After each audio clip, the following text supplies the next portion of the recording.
Hello, everybody. Welcome to Just Shelve It. My name's Jesse Arnold, and this is Shooting the Shelf. I have a very special guest on this week, my friend Kevin Neidig, who is a friend I met through the comic shop that I work at, and he's a very talented musician, all around awesome human being.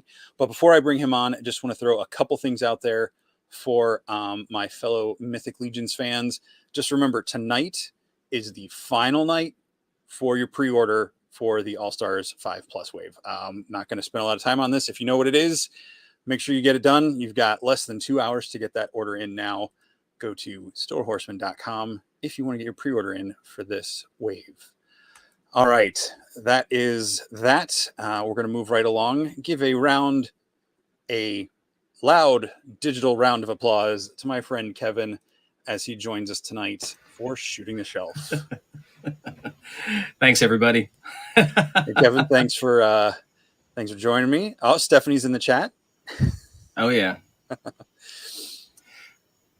Kevin, we've known Jesse. each other quite a while now. What? 5, 6, 7 years? More? Probably about 7, I would say. Yeah. You walked into the comic shop, we struck up a conversation, and you've been stuck with me ever since. Yeah. Yeah, it's funny because, I always make the joke that I started reading comic books when I moved out of my mom's basement. Instead of living in my mom's basement and reading, you know what I mean? And when I was a kid, I didn't even know what a comic book was. Nobody said anything to me about it. I remember I had one of those 45. Well, it wasn't really mine, but I sort of adopted it as mine. They might have been my aunts and uncles. But at my grandparents' house, they had this record 45 case that had all the DC characters on it. Superman, Wonder Woman, all that kind of stuff. So I knew who those people were, but just thought it came from like cartoons. I didn't know these were comic book characters, right? And and it's funny because I hated to read in school, hated it, and I got out of high school and I just had this insatiable need. This I've read hundreds of books. I mean, even outside of comic books, and it's funny because there were things that I found that it wasn't necessarily like a comic book, but it did have pictures in it, and more dialogue based kind of stuff. And I was like, man, this is really cool. I want more of this, and just couldn't find it. I thought it was just like this unique thing, Uh-huh. And I remember when Stephen King was coming out with the Dark Tower stuff in comic book form, which was one of my favorite series by Stephen King. And somehow, I don't know, this is when Joe was working at Comics Connection. And I think I went in there and asked for it, and she said, well, we can put it in to, I'm sorry, there wasn't even a pool list. She just called me every month. Oh, yeah. Oh, we've got your Dark Tower. Oh, thanks. And I thought, man, could they really call everybody up on the phone for every single comic book that comes in? But I just got that one thing, and I never really looked around the store too much. It would just come in and get that. And then after a while, it started opening up, and then you started working there. And then I got the pull list set up, and the rest is history. Now I have too many comic books coming in each month. I have like this stack that keeps growing like this. So, yeah. Yeah. Yeah. Skelly says comic book stores are magical places. Absolutely. No doubt. They are. No doubt. My buddy Luke, my coworker at my full-time job, he and I went out to this shop over in Middletown that I didn't even know existed yesterday. And it was cool. It was kind of one of those old style ones where it's like all these ramshackle bookshelves, just random stuff. And then you go around the corner and there's just like a whole, not warehouse, but tons of long boxes full of back issues and stuff. And he was having a half off sale. It was a really cool thing.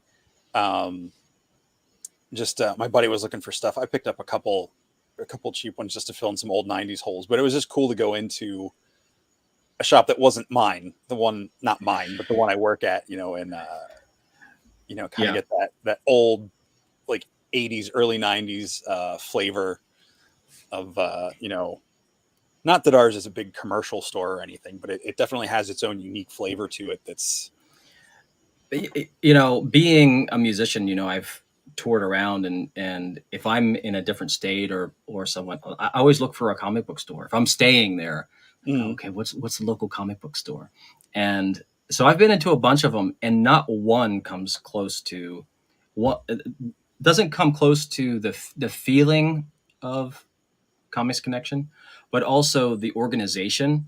You go into some of these places, and it's just stuff is just organized in the weirdest way, you know. All the they've got the Marvel stuff and then like the Image and the DC and all everything's just kind of smashed in together, and I'm like, there's no way to look for anything in these places, and there's just stuff everywhere, which is kind of cool in and of itself. But if you want to find something, it's just not the same. I mean, you guys got it going on. yeah, it's like I said, I love finding stuff that's not our store because I know what's in our store. So it's always fun to go other places. But yeah, Yeah. a lot of places are, like you said, it kind of, and I don't mean this in a negative way. They're just kind of chaotic, kind of very Right. random. And sometimes that's fun because you're looking through something and then there's this book. Oh, I haven't thought about that in 15 years. And here's like a whole run of it or whatever, Mm. Yeah, Douglas, who also works with you there. But he's only been Douglas. working there for a couple years, but he's saying it's always the cleanest store he's been in. I've got to agree. All the other shops I've been to aren't necessarily dirty. There's just a different feel to them. They don't have the feng shui as like your store. And I know Ned and Bill really set that up with the shops, because it's very similar layout to the way it was in the Camp Hill Mall when I was a kid going there. And when we moved out into the Pike, they did a really nice job of keeping it similar. And both stores have a similar layout despite the different buildings they're in and everything. So, yeah. Grunge. Yeah, grungy. Quick saying hello. Curtis is here. Stephanie's here. Megan's here. Douglas, Skelevator, Curtis, David Williams. Hi, guys. Thanks, everybody, for joining in tonight. Megan and her husband, Tyler, I met them through the comic store. Douglas, I met through the comic store. It's so interesting how, like, growing up, for me, everything was about school and church. So that's where all my friends came from. And at school, I had friends that were into comics. At church, I had people that were like-minded there, but not really into comics. So it was, the worlds never crossed over. And now between the comic shop, I've made friends with you and so many other people through the comic shop.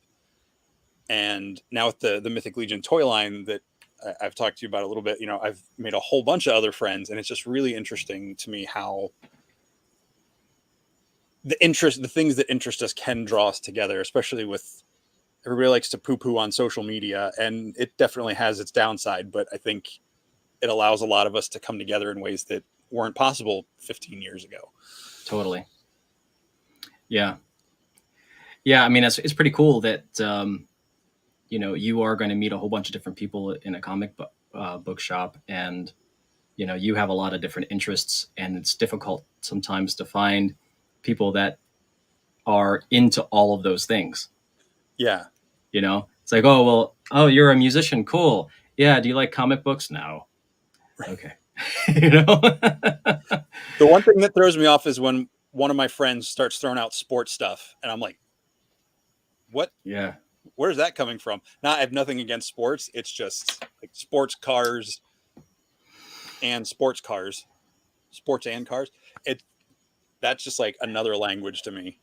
Yeah. Yeah. I played sports in school, and, I would rather be playing them than watch sports. I don't know. That makes sense. I could just never get into it. I played football. I played baseball. and you know, Dad was always into baseball and football, like big time, and it would come on Okay. the games. You know, my grandfather was like, you know, it's always the big game on Thanksgiving and stuff, and I would just go in the other room because it was always so loud and just I don't like this. I mean, there's some things about music that's like that for me too, because there's some music that I don't really like watching or listening to, but I love playing it. Okay. You know, I want to be involved in it, but sometimes listening to it can get really monotonous and boring. Yeah, like I briefly tried to play guitar, or bass guitar for a while. Not very good at it. It took all my concentration to like focus on the main chords, you know. And people were like, "Oh, just rock up an octave." I'm like, "What?" And just rock up. Like it's taken all my concentration to hold my finger on this spot and know I need to move it 3 down here for the next chord, you know. Yeah. But that said, I personally, I don't. I'm not attacking the style of music. I don't appreciate jazz. Mm. But I feel like that's the type of music that if I could play it, I would it would be more interesting. Yeah. Um, Yeah. the way people feed off each other, like I've had people talk to me about it. Like I think La La Land did a pretty good job. If you saw that movie, Mm-mm. um, uh, kind of the main character is really big into jazz, and he wants to open a jazz club, and he's talking about like the way he explains it in that, like kind of really helped me appreciate it on a different level. I still don't usually like listening to it, but especially because the jazz I hear is the kind of Muzak elevator stuff that comes on whatever satellite at work. Yeah. So like that, usually you're probably talking about like soft jazz. Soft jazz is not jazz. It just isn't. I mean, it's usually a few chords. You know, the chord changes are very typically rudimentary, and it's not that it's bad. It's just not jazz, right? And you know, and there's so many. It's just like it's just like metal. I mean, you talk to John all day long about metal, and it's like, oh well, there's you know, there's goth metal, and there's the death metal, and then there's the you know the Nordic stuff, and he, you know what I mean, and then there's Yep. just like it goes down to Megadeth and Metallica and Anthrax, and you know Yeah. all that kind of stuff. I mean, it's all categorized different things, and you might not like death metal because you don't like people going into a microphone and you want a little bit of melody, but it's still in that. So there's so Yeah. many aspects to jazz, and you know, some of it I don't particularly care for. It's not that I don't listen to it, but I usually just don't choose to listen to it. I'm a huge Gypsy Jazz fan, also called Manouche, Jazz Manouche, um, which is Django Reinhardt was sort of the innovator, grandfather of what they call Gypsy Jazz, and Okay. it's so different from you might think of like bebop, you know, like or like freeform jazz or um, things like that. It's more swing based. Um, usually no drums. The guitar actually is kind of the drummer in that band. Very Okay. melodic, you know, very. Some people have vocals, but most of it's instrumental. But it has like the it's really centered on the guitar. It's really guitar music. Hmm. I mean, the violins. Some people do accordions. There are all these other instruments that do it, but you know, on the whole, from what Django did, it was really guitar. And so for me, when I listen to that, it's like, whoa, it's so mind blowing. You know, it's like listening to '80s metal shredding, but in a jazz format on Okay. acoustic guitars. You know, it is such a different animal. And you know, people that say they don't like jazz, I'm like, okay, you might not like this, but I just want to show this to you and give you a taste of it. And they hear it and they'll go, that's pretty cool. Like I could listen to that. I'm like, yeah, right. You know, So I'll amend my statement. most of the jazz I've heard or been introduced to has not been jazz I've enjoyed. Yeah, yeah, yeah. And there are things that I could play some chords, but I think the StreamYard will probably squash it because it's not a voice. It might think that it's noise. Oh, But when you're used to listening to, I'm going to get a little nerdy on this, but when you're listening to normal, say pop music, top 40 music, whatever, things that you hear on the radio, most of the stuff these days is in 4/4. It's 1, 2, 3, 4, 1, 2. Bass players riding the root of the chord. Um, Not a whole lot of syncopation. There might be, these days it's like one series of chord changes that's exactly the same for the verse, exactly the same for the chorus, and that just goes to the end of the song. So it's very, very basic. There isn't anything going on. The chords are basic chords. You might get like a minor 7 chord, but basically it's like G, E minor, D, C, that kind of stuff. sure. And so in jazz, you start to throw more notes into it. It becomes more harmonically complex. So instead of a chord that has 3 notes in it, you might have a chord that has 4 notes in it, or 5 notes in it, or more. And you start to get all these dissonant notes in there that just kind of like rub you the wrong way, right? And if you're not used to hearing it, it sounds like noise, or just you're like, that is unfamiliar to me. Turn it off, Yeah. And the more and more I got into it, the more I started to crave it. It's kind of like sour. The first time you have a Sour Patch Kid, you freak out, and you're like, oh man, I couldn't eat that, and you eat another one, and then you start to go, man, these are really good. I love that like kind of stuff. And there's a story. There's a duo that's a folk Americana duo, Gillian Welsh and David Rawlings. And when he plays guitar, he always likes to hit these real dissonant notes, but it's not like jazz, but the notes are dissonant, right? And he played this note, and somebody thought his guitar was out of tune, and they told him, they're like, why don't you tune your guitar? He's like, what are you talking about? He's like, you play that chord and it's just out of tune. But it's not out of tune. But that's the way the guy heard it. He just, that E minor 9 chord just did not fit into his brain. Okay. And it sounded out of tune, so he hated it. So I don't know. I find that really interesting in terms of what people get used to, especially when they don't enjoy change very much. They want things to be comfortable. Their lives are stressful, and, they want to listen to something that is relaxing, familiar. And when you get something that it's making these weird twists and turns, then the brain kicks on and you got to think about it. It almost forces you to listen, and sometimes people don't want to, they just want to shut off. So I can understand why, jazz is not for everyone.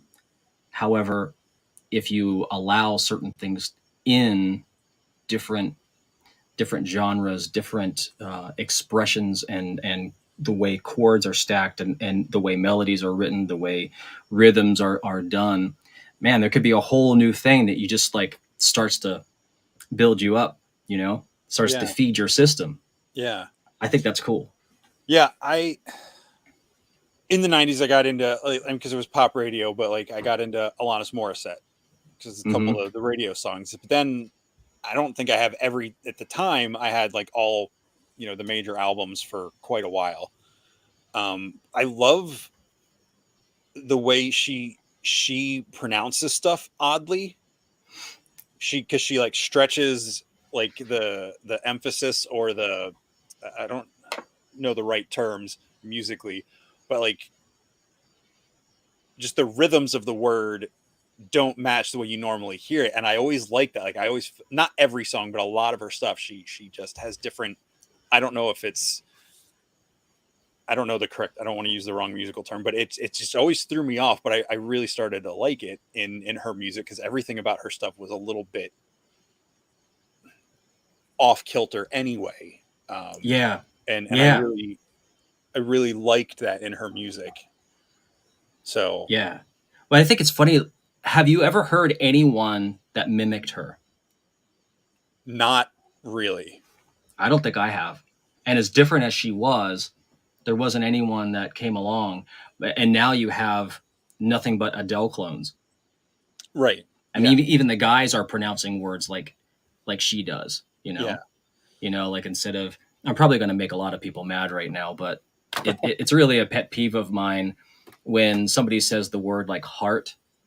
And if you haven't heard it, you're going to hear it everywhere. And you're going to be like, damn, Kevin was right. But every time they say heart, it's not heart, it's heart. They'll sing a word like heart. Ew. Yeah, it's like, stop doing that. And there's a whole lot of words, and they do that. And Adele I don't know if she does it anymore, but there was some, and it was cool when she did it. She's British. She's got it's part of her accent. But you hear like everybody, and I will listen to like new stuff on. I listen to Apple's, and so I'll go on to like the different, like, oh, here's the Americana station, here's whatever. Like, oh, I'll listen to that, and they're all singing like the same diction, the same enunciation, the same pronunciation as all the pop stars are doing. So there's become this homogenization across everything. And so if someone sounds a little bit normal, it's like, oh, well, that's different. But which kind of makes me, which is why I asked about Alanis, because she was so different and powerful that it's a wonder that nobody copied her, at least that I'm aware of.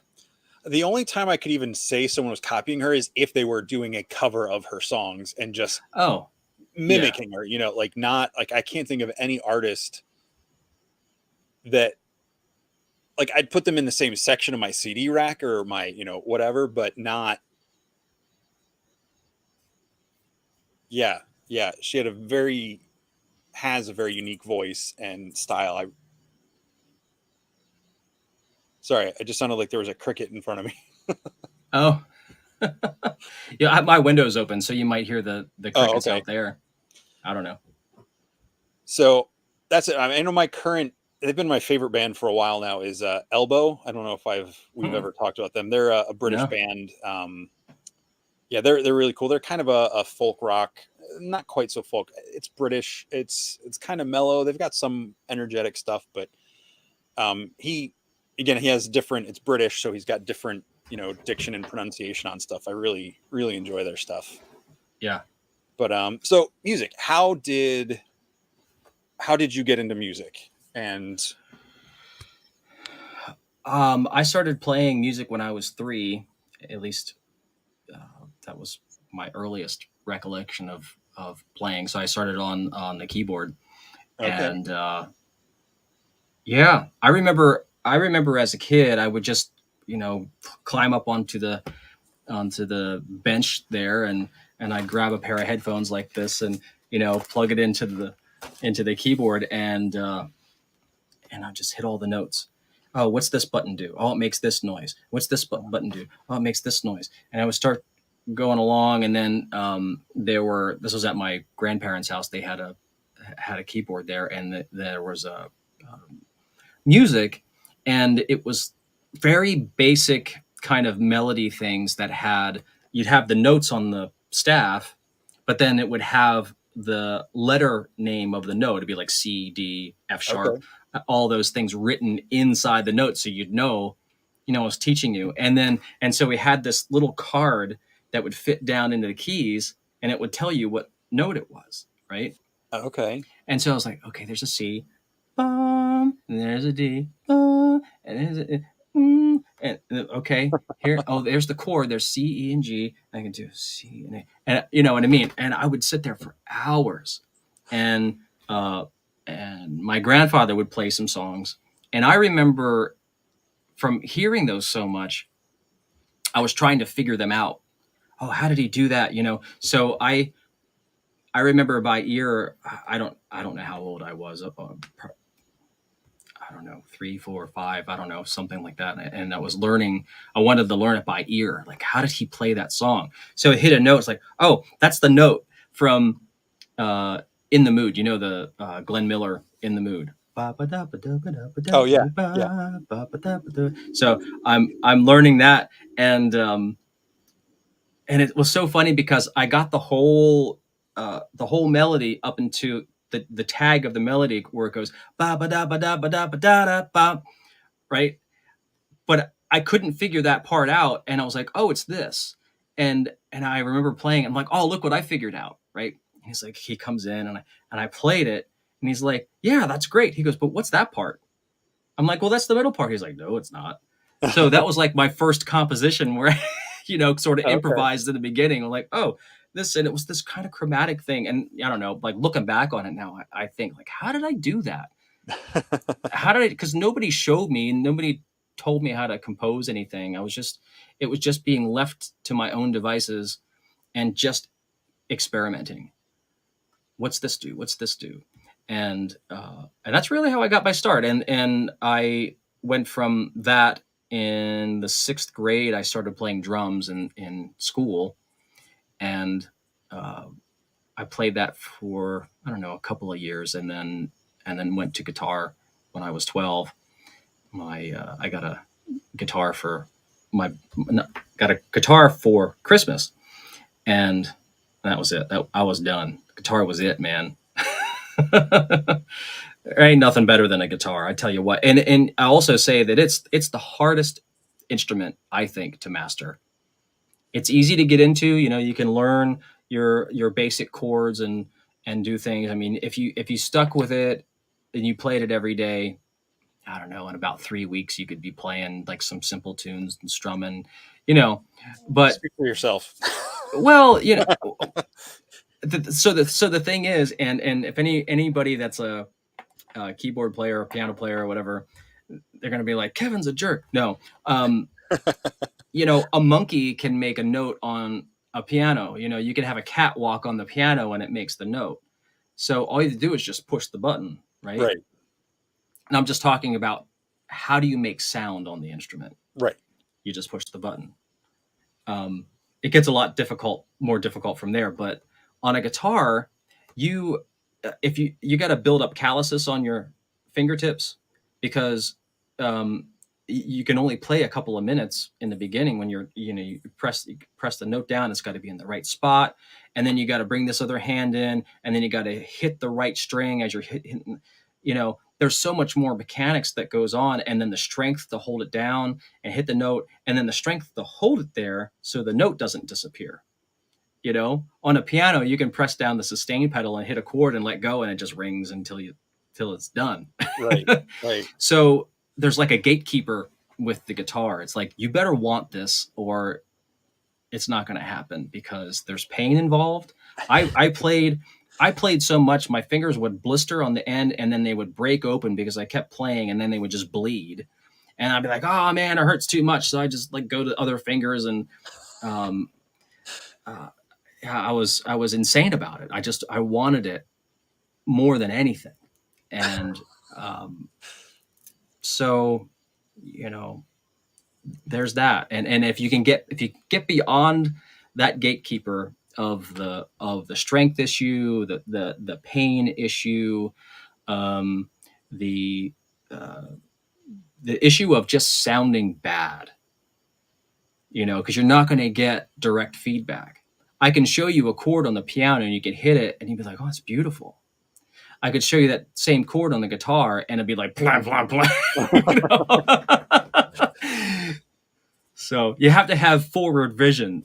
Yeah, I gotta bring a couple comments here. Curtis is saying his favorite band lately is Falconer. They're a medieval metal band. So I've heard that name thrown around in the cabal on Facebook a couple times. So I will definitely have to check them out. And then cool. Someone just had to come in and make it personal. Yeah. He's a guitar player. That's my friend Brendan. He was one of my second guests on the show, buddy from college. We tried to play a song for one of the college variety shows. We were doing With or Without You, because I'm like, that's all I can do confidently is With or Without You on the bass. It's 4 notes, 8 times, repeat. Yeah. I can do that. For some reason, I don't know who else in the band. I don't want to say it was Brendan's fault. Someone was only I was playing 8 because it was the first song I learned on bass, and I was like, I got this one. My friend Sean, I would play with him all the time. Again, most basic version of it, not, nothing fancy. Someone was only doing 7 in the rest of the band, so everything was just one off. Oh. And it didn't quite work. I was like, I know it wasn't me because I only have 4 notes and I did them the whole time. That would be awesome. I want to do With or Without You in 7. I think it was just one of those things where whoever it was just like something just clicked wrong in the head, like in the count or something, and it just Oh, Yeah. 9. He's saying they were doing 9, not 8. That's what it was. 9. Okay, I knew Even it was better. one off. See, this is why they were doing 1, 2, 3, 4, 5, 6, 7, 8. Oh, snap. I like it. So, see, this is I know other musicians of friends of mine have never really liked this when I've said there's some of them have not liked this. I'm like, music is too much math for me. Like, I don't handle I don't handle numbers well. Yeah. Like my brain and when they're like, oh, just go down an 8th, and I'm like, oh, what? I don't. Well, let me offer you this. From my perspective, the math that exists in music only exists on the page. Okay.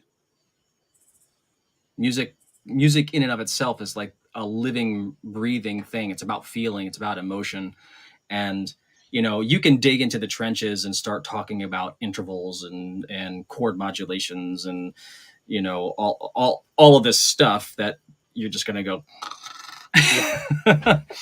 But we listen to music. It's in our ears. We experience it through our ears, and that's not math. So if you don't want to have the math in your life, you can just play music by ear. I mean, there are guys, you probably won't believe this, but there are guys that are, there's a guy, he doesn't pronounce his, he's French, is Rocky Grisset. And I think he pronounces it like Rocky, I can't say it. But anyway, if I were to say, hey, play this in the key of G, he would be like, what? Play this in, play that A minor scale. That thing that you did there. I don't know what you're talking about. But one of the best guitar players on the planet. I mean, if you watch this guy, you would throw up. It's just so like beyond anything you've ever experienced. I mean, he's amazing. And he's grown up playing, and it's all by ear. And he just knows. It's like when you talk to me, in your mind, you know what you want to say, and it comes out of your mouth. Sometimes. but it's like that. So he's listened to music and he hears something, and then he's related what he hears. Oh, it's this. Oh, it's this. If I play a sound clip and I go, Jesse, what is this? And you go, it's a chainsaw. I'm like, well, how do you know it's a chainsaw? Well, it sounds like a chainsaw. And immediately, you see chainsaw in your head because but I didn't show it to you. I just played some noise. And so it works the same way. And if I went from chainsaw to a bird chirping to a dolphin, you'd go, chainsaw, bird chirping, dolphin. Oh, it's this, this, this. It would be just like that. And Okay. you wouldn't even have to know what you're doing, but you could get into it and you'd be like, yeah, very emotional, Yeah. Like I get that. Like music definitely hits me that way. Trying to create music or be a part of it. Yeah. That part I never cracked that. I started off with an electric guitar, and my fingers, I just could not move my fingers in the right way to hit the chords. Mm-hmm. Like, I don't know.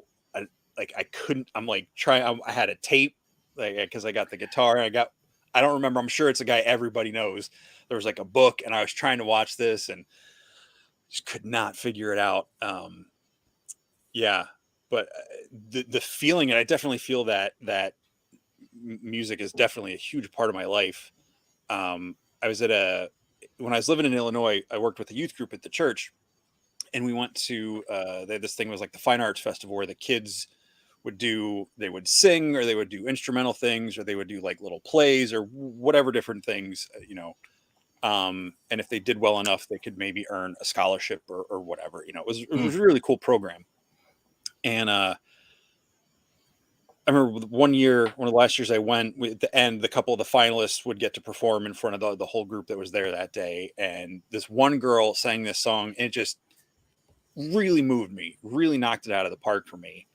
And the youth pastor who was sitting next to me, he's a musician. He and his wife, they both sing and everything. And then the next girl came up and she did it. And I was just like, wow, that one didn't do so much for me. He's like, oh yeah, no, but she was perfect. The girl before, she was kind of this, or she was off on this note or that. And I'm like, I didn't hear that at all. Like, it's one of those things where if you know how the magic is made, you pick up on things that other people don't. And for me, music has always just been like how it makes me feel and what it stirs up. Douglas just said that music sometimes the best character in the movie. I totally agree with that. Sorry, I pulled that down too fast. Yeah, man. I'm kind of stuck in the middle, because I like to know the theory and stuff like that's going on, but I'm also very on the ear side, on the emotional side. So I kind of like sit in the middle. There are so many people who are like, oh, you need to study music, you need to do all of this stuff, and then there are other people who are like, oh, you don't need to do that, it's going to ruin your creativity, you just need to pick it up and play. And I think both sides are not correct. I mean, it's how do you learn, and for me, I got enjoyment out of knowing, oh, this is a D7 flat 5 sharp 9 chord. Oh, well, how does that work harmonically? How does that work within the key? Like, what is its function? How is it doing what is it doing what it's doing? And I like to know that. And but at the same time, I like to just kind of shut all of that stuff off and just play, so, but like, I think for you, I mean, if you ever had like a desire to kind of start that up, like, don't get any books. I mean, you have to know how to tune it. Okay. Tune your guitar and just pick it up. And I tell my students to do this. So I'll give you a challenge here. Oh boy. I tell my students to do this, and not one of them, they don't do it. They don't do it because, I think it's I hope none of my students are on. Maybe they'll start doing it and be like, well, I did it. Just if you're watching and you're one of Kevin's students, just don't comment, and then we won't know. That's right. Just stay back. You can yell at me tomorrow. Yeah. So I'll say, find a record that is your absolute favorite record, something that you'd be totally into, and you put it on, and you don't get to stop it. You don't get to do anything. You just play it straight through. And your job is to see how many notes can you figure out while it's going. Like, if the song's over, you don't get to repeat the song. You just go on to the next song. So you're just totally like barreling through it. Right. And it's not even that you have to figure out the chords. Just figure out maybe what the bass is doing. Just one note. Oh, maybe I hear this dum dum dum dum dum dum dum dum dum dum dum dum, and where's that note? And you just kind of like go all over the place and just try to find it. And you might find it, you might not, but it becomes this game, and it's very playful to do it. And you do that enough, man, you are forcing your ear. You're like, it's like the bird who doesn't want to fly. You just kick it out of the tree. You're forcing yourself to keep going, and you don't get any chance to stay still and figure it out. You got to go. It's almost like you're on stage with the band, and we're not telling you what the key is. We're not telling you anything. Yeah. Go. And I've been in that situation where people pull me on stage and they'll be like, follow along, you'll get it. Right. Well, what key is it in? Just you'll get it. I'm on stage. Yeah. Like when I was playing with the worship band at the youth group, like they're like, "Oh, we're gonna do this," and I'm like, no, I need to have my notes above the word where they change. Like what you just told me to do was either climb up or down a building, and I'm terrified of heights. Yeah. That's just Yeah. like But nobody's listening. no, but I might fall. Yeah, you're gonna fall. I mean, that's the whole beauty of it. It's like I remember taking martial arts, and we were doing swords, and our teacher's like, if you practice with real swords, you're gonna get cut. If you don't get cut yourself, then you haven't learned anything about swords. Yeah. Like you have to make mistakes, you have to fall, and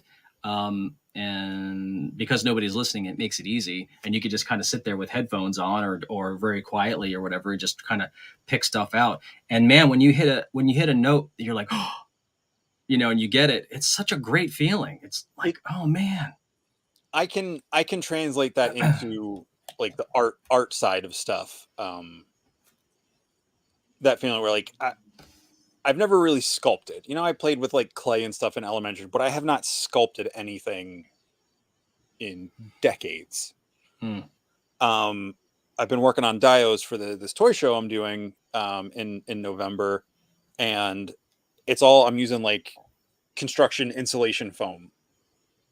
I don't know if I sent you any of the pictures or not. I was sending a couple pictures. I'll send them later.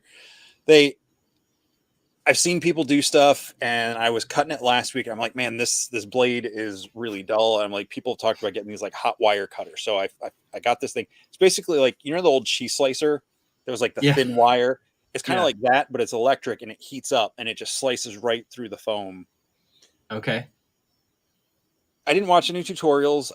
I'm like, I'm just going to plug this thing in and see what happens. And I'm not saying I'm the next Michelangelo, but I was able to make what I'm still working on it, but I was able to pretty much make something look fairly close to what I was picturing in my head.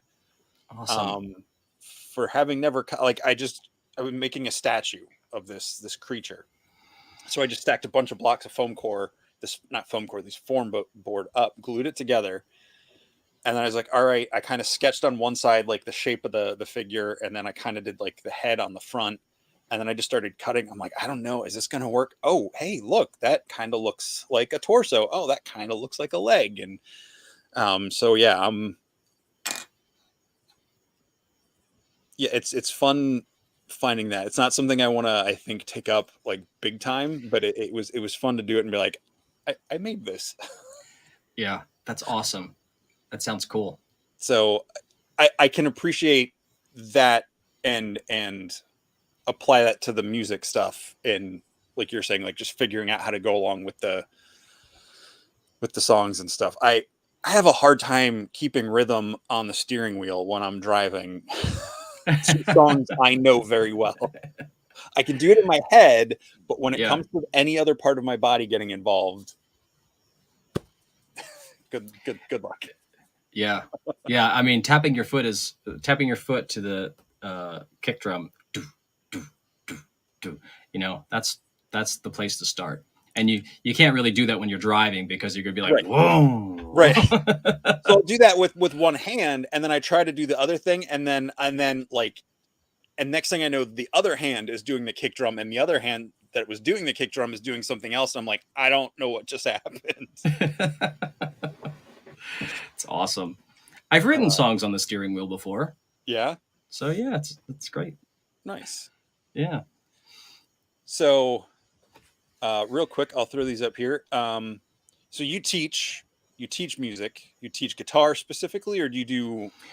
I teach guitar, banjo, mandolin, bass, ukulele. When so everything that I do now, I just, because of the pandemic and stuff, I just teach online. So Okay. I used to teach voice too. Teaching online voice, I just don't know how people do it, because of, to play scales and have somebody singing it, because you have a little bit of a lag. It would be Yeah. off that way. But so I haven't been teaching voice online. So everything else, and I do a guitar class every month on my Bandcamp page, and it's called GWUP, GWUP. It's the Okay. guitar warm up program, Okay. and so it's a half an hour. It's the second Saturday of every month, and um, we'll do exercises and licks from famous guitar players and turn those things into exercises. And Okay. I send out the sheet music so people get to take that, and that's a lot of fun. So we got one coming up here in a couple of weeks, not this weekend, but the following weekend. Okay. And so I'm Um, gonna throw your website here. Can yeah, we find access to that stuff through your website? Okay. yeah. I think on the main page it says to follow me on Bandcamp, and if you hit that, um, then whenever I create a class thing within Bandcamp, you get an email about it, and Okay. you can sign up for the class through there. Um, I've got a guitar course on Sound Slice. That's called Riff Monkey, and I have some free examples on. If you go to kevinneidig.com, it's all on there. You can see Okay. that stuff. Brendan, this is for Um, you. You need to learn how to play better. So it's the way to do it, man. It's the only way. um, yeah. So yeah, but I was going to say, like, I went from, I started guitar when I was 12, and then, went into banjo and mandolin and all, just anything I could get my hands on, pretty much musically. okay. Um, but yeah, and we didn't talk much about comics. What else you want to talk about? Well, I was just gonna say, so we met in the comic shop. You like the um, Image. what Stephen King. I could not get James Stephen Franco's King. name out of my head for some reason. See, Weird. see, like my brain doesn't like communicating with the rest of my body. It was like say James Franco. I'm like, I don't want to say James Franco. It's They're totally not right. similar, but Stephen King, um, uh, and the Dark Tower comics. So mhm. what? I know you don't really follow any of the superhero stuff, really. Yeah, I don't really dig the superhero stuff. I mean, I like the movies, and I've read, some Thor stuff and Avengers stuff and whatever, and and I know that if you look at, like, I mean, we both read uh, Once and Future, right? Mm-hmm. How all the different stories, all the Arthur stories, and all the different ways that has changed depending on what the culture was doing. And the superhero comics are the same. How many times have they've done uh, the origin story of whatever, and then they change the timeline to make it more relevant.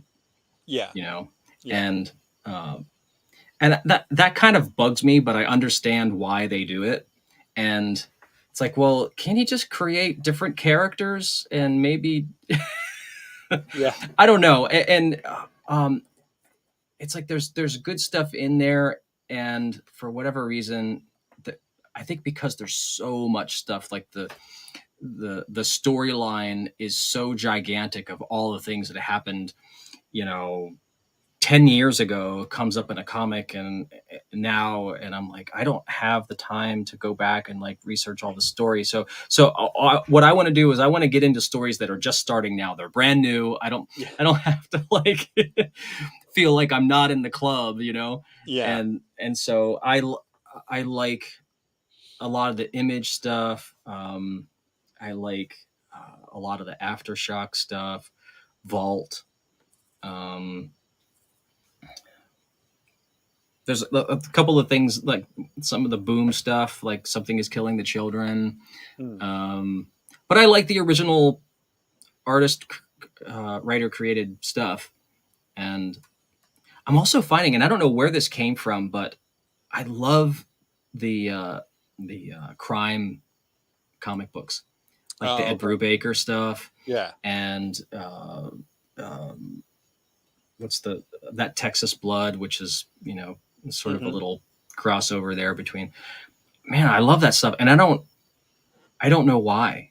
Newburn, I love Newburn. I think this is so awesome, Okay. and I don't know. Like I don't read crime novels or anything like that, but I read my first Ed Brubaker book, and I was like, "This is so good." There's no superheroes, there's no supernatural kind of stuff. They're all just normal people, Yeah. and no big explosions or anything like that, and I love that. Um, but I also find that sometimes the storylines get too the same, and I notice, and maybe it's just because um, I read so much. You start to see some of the same things over and over again. I don't like the word tropes. I can't stand that word, but but there's Yeah. it's like the hero's journey over and over and over again, and I know why people love it and understand all that kind of stuff, or the underdog, and that's great, but it's something happened and they've got this superpower, so now or here's the new retake on the superhero story, and it's like, well, how many retakes are we going to make on the superhero story? ah Yeah. I don't know. I I mean, like things that are different than that. I'm trying to remember if it was one of my English or language arts teachers said that there was like was it three basic stories, like man versus man, man versus nature, man versus self. Like everything can kind of boil down Yeah. to those three stories. Man And versus God. Well, I guess yeah, that is nature. Yeah, yeah. nature. And you've got um like everybody likes I can't remember if we've ever talked about Avatar, the James Cameron movie or not, but I absolutely enjoy that movie. Um and so many people just be like, "Oh, it's just Pocahontas or it's Fern Gully because they want to save the trees," or "Oh, it's a guy coming from another land that falls in love with the native species." And it's like, okay, yeah, there are some similar elements, but like every story has similar elements to every other story. Like Right. Right. it's to me, it's okay. I've seen this before. What are they doing with it that makes it interesting to me? And that doesn't always mean it's going to be interesting to everybody else. Like, Right. um, I just recently saw a comedian saying that Harry Potter is just a lesser version of Star Wars because you have this young boy who's orphaned at a young age, goes to live with his aunt and uncle that don't want him to be part of the life that his parents were involved in. They just go he goes through this whole thing, and it Yeah. cracks me up. Walking Dead is the Toy Story. Walking Dead is the Toy Story movies or something, Oh, and funny. it's just like, yeah, I mean, if you everything does kind of repeat, but it's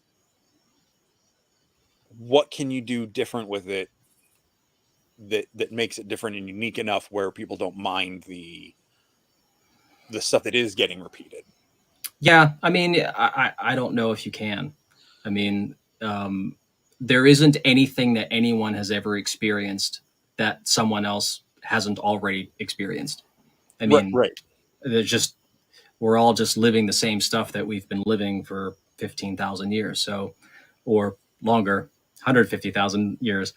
Um, and the characters might have different names, different setting. Oh, this is in outer space. This is underwater. This one's on a desert planet. This one's, somebody during World War II, Right. and um, great. But like you said, like, does a story resonate with you, which is that's the thing. And I Yeah. remember asking. I was in this book club, and I remember a guy was in there. He was writing a story, and I said, "Are you? Why are you writing the story?" because they're really curious. Because I was like, God, I'd never written anything before like that in a story. And I said, are you writing a story to kind of teach something, or is it just the story for story's sake? And he was like, oh, it's just story for story's sake. And I was like, like that doesn't seem like, for me, a worthwhile venture, you know? Like the stories to me that have the most powerful impact have something to say. And some people don't like what they have to say. And, you know, so there's a lot of controversy, but I really like things that just, they don't hold back in what they're trying to say. Like the Scumbag series, I don't know if you read that. It just ended. But Rick Remender always has something to say. And man, he does not hold back about how he feels about things, you know? And whether I like it or whether I don't, I think it's awesome. Yeah. Because he's like, if you don't like it, don't buy my stuff. Yeah. You know? Yeah, I loved, what was it, Black Science? Black Science, yes. Like that had something to say. That's a hard read. Yeah. I got, sorry, I got Trevor's in here. Then you want to try something really different, try Daniel Close. Who's that? He's did, yep, okay, 8-Ball, Ghost World, like a velvet glove cast in iron.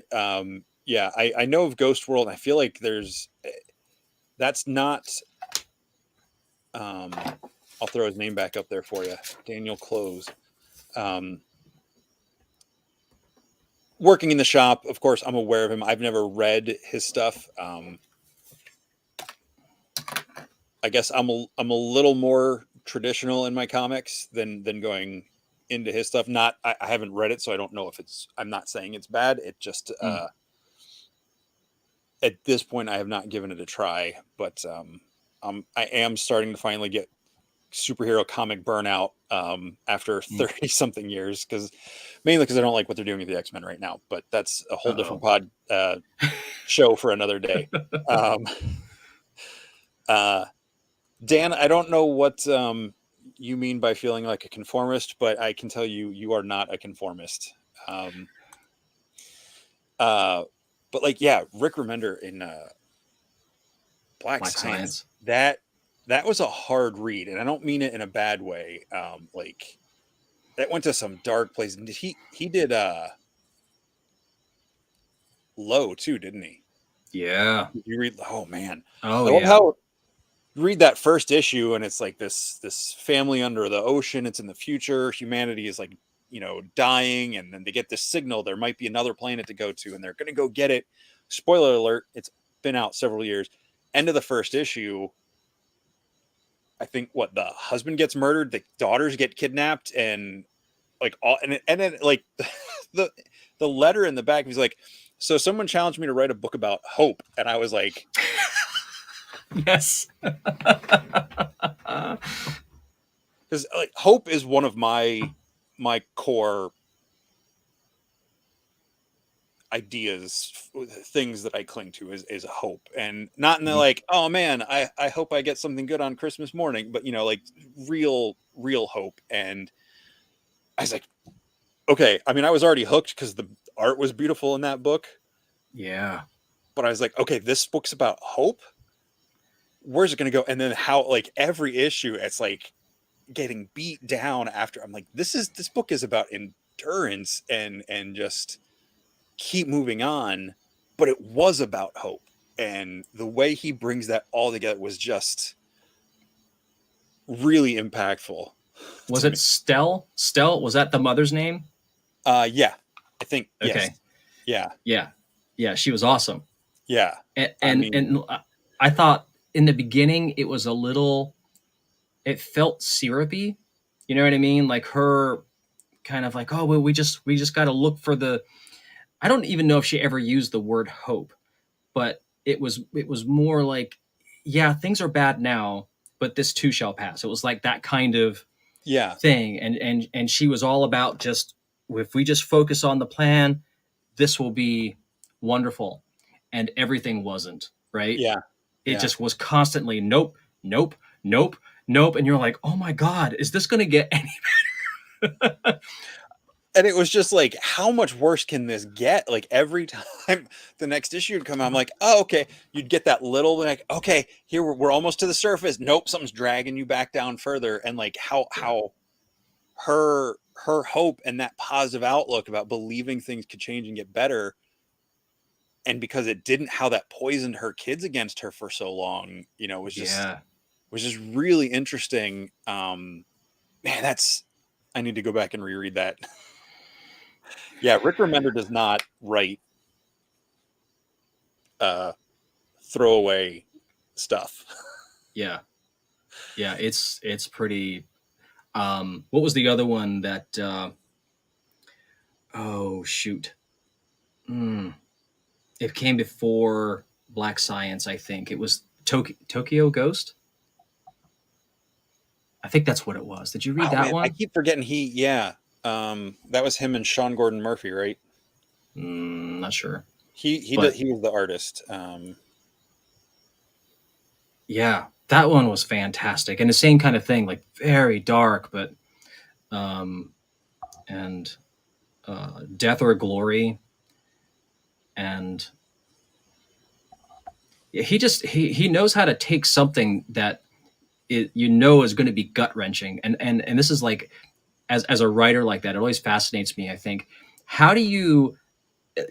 He obviously has this idea, because there's always this sort of bubble of thing that you can tell where he's going with this stuff, and it's how can you stretch this out over a certain amount of time where people just don't go, okay, yeah, can we get to the end, can we? But you don't. He just keeps engaging you, and then you get to the end and it's like, whoa. I don't think there's anything that I haven't read of his that I didn't go, that was great.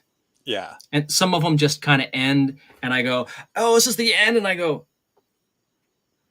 what? Yeah. What? Yeah. There's one writer in particular. Can I mention writers? Yeah. Colin Bunn. What are they going to do? Yeah, what are you going to do?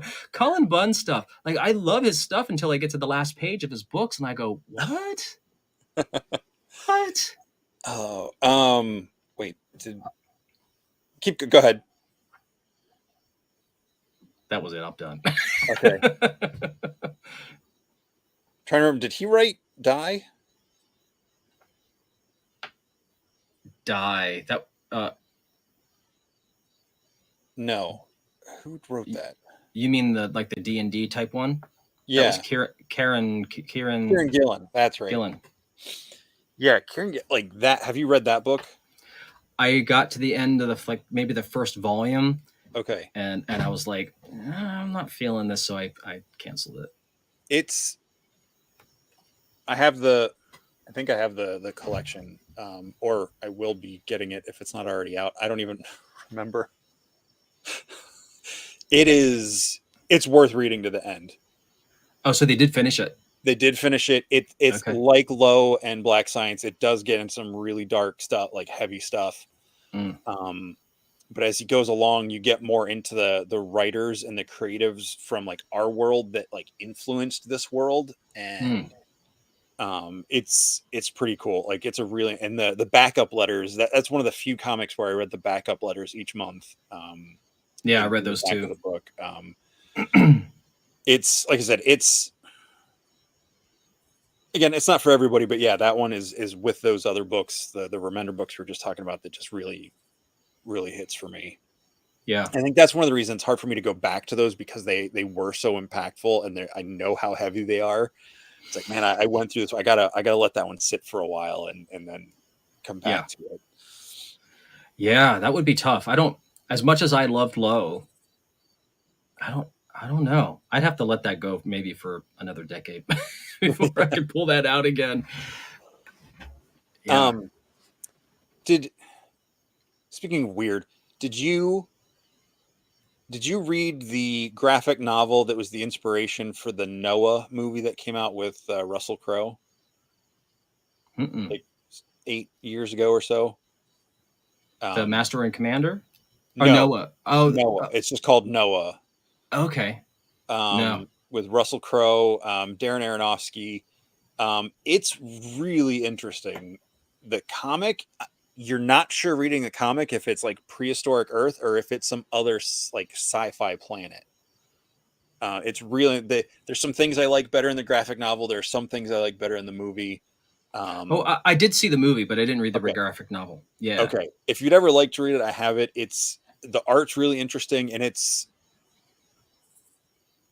interesting. It's unique. I think, especially coming from someone as a writer. Darren Aronofsky helped write it. He's I think he's at least agnostic, if not a full-on, atheist. So it's just interesting that he chose to tackle a biblical story, and in the movie, it's interesting to me what things they latched onto, like with as much creative liberties they took with the story from what we have. Some of the scenes are like, well, that's almost word for word how it's written in the Bible. Wow. Like when his sons walked backwards over him and put the blanket on him in the cave after the movie, like at the end of the movie, like Yeah. that's straight out of the Genesis, which I'm like, you have this whole interesting other stuff going on that's like completely, at least from my upbringing and my reading of it, is just completely out there. But then you get that they didn't want to look at their naked father, so they walked over him backwards and clothed him, to like respect. It's just like that. It was just interesting. But yeah, that's a really interesting graphic novel if you would ever care to read it. So they made like I know in the movie they made the Watchers like rock people. But were they like extraterrestrials or something like that in the book? You said it's more like a sci-fi thing almost. It was just the way the artist drew it. Like, is this supposed to be a prehistoric Earth, or is this like so far in the future the world has restarted? Because it looked like, is there technology here, or is this a civilization that has already come and gone? Like, it was just really interesting. And I like things that, I mean, we've had discussions about faith before, and where I'm at with my faith and everything. Just I'm not afraid of things that are different or take a different look at my beliefs.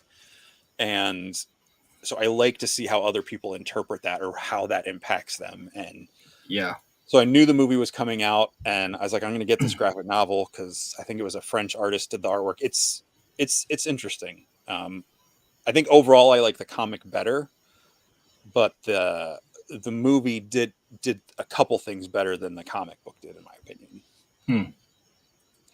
Cool. Yeah. I find a lot of the comic book writers are atheists, which is interesting to me. Yeah. Especially when you think about a few of the early ones were not. Like a lot of the early artists were like Catholic and Jewish, and they wrote a lot of that into their stories. That's why Daredevil's Catholic, and a lot of these characters had such a more prominent part of it. And I know it's not for everybody to have that in their comics, in today's age, but it's just interesting when you can work that in and let it be part of a character. Like, did you watch the Ms. Marvel show on Disney Plus? Not yet. Have you read any of the comics with her? Mm-mm. Okay. I mean, she's a Pakistani Muslim in America, and I think it's really interesting the way they portray that in the show and in the comics, because most of the stuff as Americans we see, when we think of Muslims in typical white America, it's everybody in the Middle Eastern type garments and the hijabs and all of that. It's a very one-dimensional image.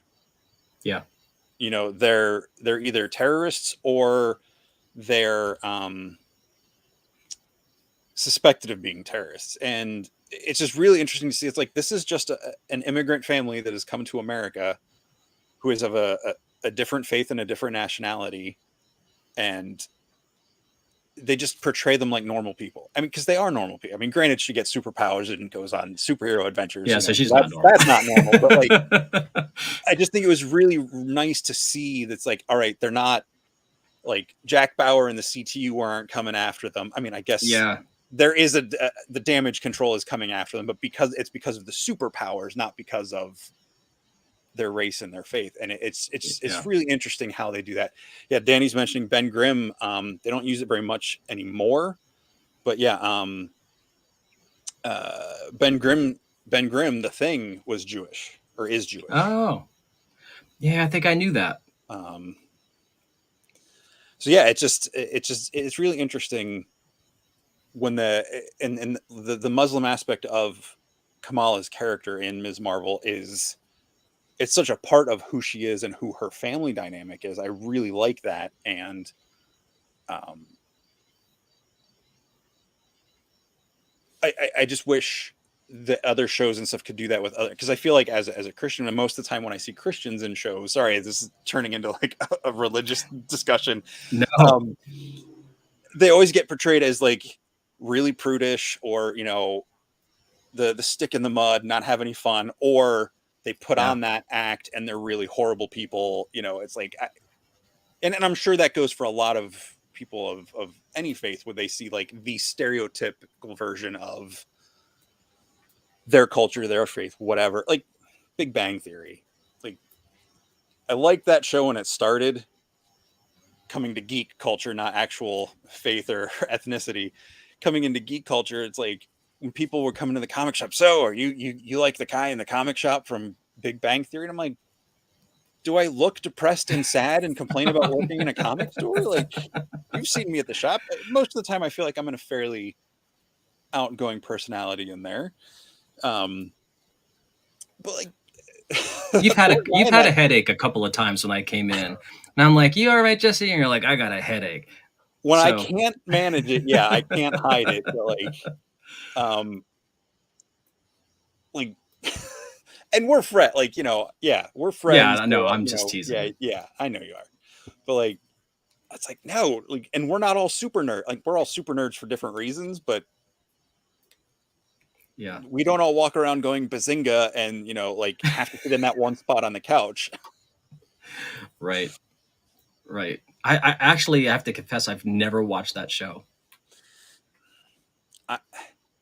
I enjoyed it at the beginning, and I gave up on it. Yeah. I don't just you're talking about the Muslim thing, and I don't remember what show it was or a movie.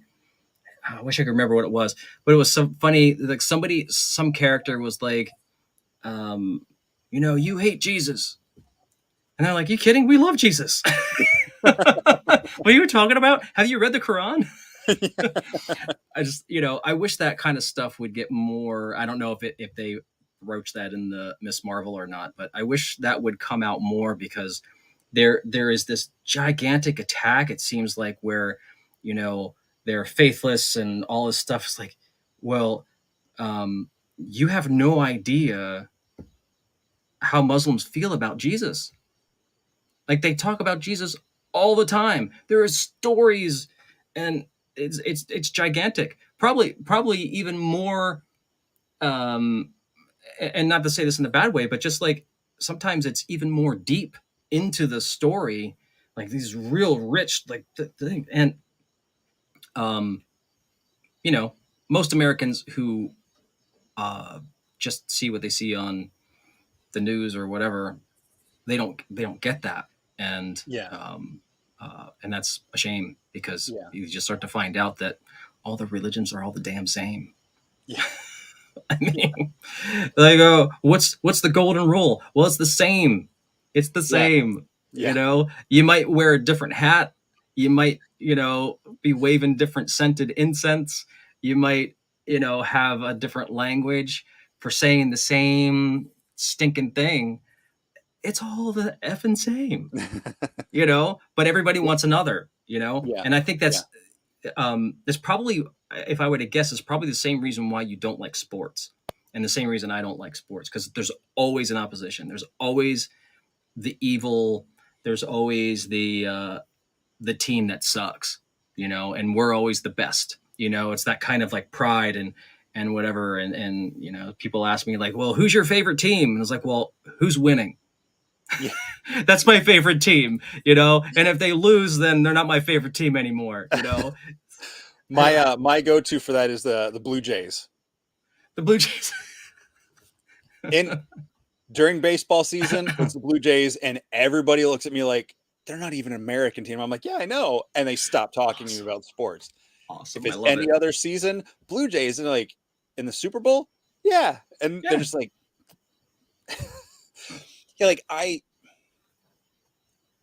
like if I know someone on the team or like in school, you know, I think I went to the homecoming games just because it was a social activity. You Right. know, I would go to some of the games in college because it was a social activity. Like I didn't really care. Yeah. I was the You same know, way. yeah, I want our team to win because it's our team, but like I have no negative feelings about your other team. I Yeah. think I'll try to find it later. There's this web comic I saw. It's this guy walking down the street. It's kind of stick figure. He's walking down the street. He's like, hey, what's this? And he picks up like a pennant and it says Team A and it's red. He's like, huh. And on the other side of the street is a guy holding a blue pennant. It says Team B. And he's like, hey, F you. And then the guy in the red pennant is like, F you too. It's like, he didn't know what it was 30 seconds ago. Exactly. But like, he got forced to he just picked it up and the guy attacked him. It's like, Yeah. like I don't get that. Like I won't like you if you come after me personally or try to attack me or my friends and family. Like you can attack the things I like. You can tell me comic books are stupid. You can do whatever you want. But like I still don't like I just want you to stop hurting people. Like I'm not going to try to hurt you back. Mm-hmm. Like at least that's how I try to be anyway. Yeah. Yeah. So Yeah. I mean, there are plenty of people that enjoy sports very healthily, you know? Sure. It could be like what you said, like a social thing, a hangout, like, we love this team, you know, but they're not like throwing things at the TV because somebody made a bad call or like really freaking out and in a real negative way. And yeah, that was always scary to me. You know, you'd see that kind of happen. Like if I don't play bars anymore, but I remember when I used to perform in bars, they would always have the game. There was always a game, you know, and something would happen and everybody would just roar in anger because maybe the ref made a bad call or something like that. And it would scare the crap out of me because I'll be playing it next thing you know, this rah! Yeah. I'm like, what just happened? I mean sports and anything like a cosplayer I follow on Instagram. Like I don't know this person personally, but they do really good cosplays, and she's involved with like zoo and like animal care. I love animals, so I'm like, all right, cool. Comic and sci-fi cosplays and animal care. This is someone I can look at pictures and see what's going on in their life. That's kind of fun, Yeah. right? And she did a She-Hulk one the other week. It was like, hey, gonna watch the next couple episodes of the show. You know, what do you guys think? What's your, how, if you've watched the new episode, what do you think? So I commented, like, I said my thing. I'm enjoying the show. I think it's fun. Reminds me a lot of the John Byrne run from the 80s, early 90s. And like 3 days later, someone's like, it's like, screw you, man. This show sucks. Like to my comment. I'm like, What? Why? Yeah. Like I responded to the poster's request for like how you feel about it. Like, why did you feel, if you don't like the show, that's fine. I understand why some people won't like it, but like, why do you have to go look for someone and tear it down just because they like something that you don't like? Yeah, it's so Yeah. weird. Danny says people try to establish a pecking order. I'm not into that. Yeah. Yeah. Can't we all just get along? Yeah. See, it's a weird thing because it's not just people. I've had several friends who have had farms and they have chickens. You have animals, right? Yeah, we have 2 ducks. You have 2 ducks. Okay. Yeah. I don't know if ducks do this, but I know chickens do this, like that whole hen pecked thing. Mm-hmm. Like that's not just like a nagging wife that's like coming after the guy. Like they will the chickens will pick one of them, and they literally like pick at their feathers until they're sore and bruised. Like they get, for some reason, one of them just gets ostracized for whatever reason. Yeah. And I've seen this. They've had to like separate that chicken out from the rest of them, or they would have Yeah. eventually killed it. And it's just like, what? Why? Well, you have, and that's animal nature. It helps with survival and things like that. And when man enters, because we're half animal, half divine, right? Right. We have the ability to have an imagination. We have the ability to do things that animals can't, right? And so when human beings identify with their animal nature, then things like that happen. And it seems like it's the way to do it, but it isn't, because it always ends in death. I mean, that's the ultimate response to that, because it's like chaotic evil. You know what I mean? Like someone's always going to try to take your power, no matter how you can be the strongest, but as you get older, then young buck comes up, they're going to kill you. Like that is always the thing. So there's no like real life that happens, because it's always, who's going to stab me in the back? I got to sleep with one eye open. It's always plotting, the scheming, all of that kind of stuff. And that is so exhausting. And if you realize that at some point, if someone is in that, if they realize how exhausting that is, then you start to go, well, maybe there's another way. Maybe there's, how is this guy so happy all the time? I never see him upset. I never see her upset. Every time I see them, they're smiling. What is up with that? I hate them. Right. But I kind of like want what they have. And so how do you do that? Well, it's obvious. There's a lot of people that are doing that. And it's obvious that there is a definite way to do it. Yeah. I mean, it's repeatable is what I'm saying. There's a way to do that if you do A, you will get B all the time. It doesn't not work. It works all the time. Right. and if you are in your like aggressive pecking order, all that kind of stuff, you will get that stuff that will cycle around and spin, and you'll start to see those cycles come up around and again. And it's like, man, if we could get everybody to like maybe choose a different story, who knows what we could get into, Yeah. I think I've said this in the show before, so I apologize to anyone who's. It's my favorite quote from a book, and it's something that took me a long time. Like I loved it when I read it, and it's taken me a long time to really apply it, and it's still something I think I can learn more and more about it. But it's from the Black Cauldron from the Chronicles of Prydain. It's what inspired the Disney animation movie back in the 80s that bombed. But the books they're based on, that movie was based on, is fantastic. It's my favorite books of all time series. And one of the characters says, I can't remember what brought it up. It's been a couple years since I've read it. But he's telling the young, like the hero's journey character. So it's a slightly older man, not like old man, but like an adult telling like a teenager this story of this lesson that,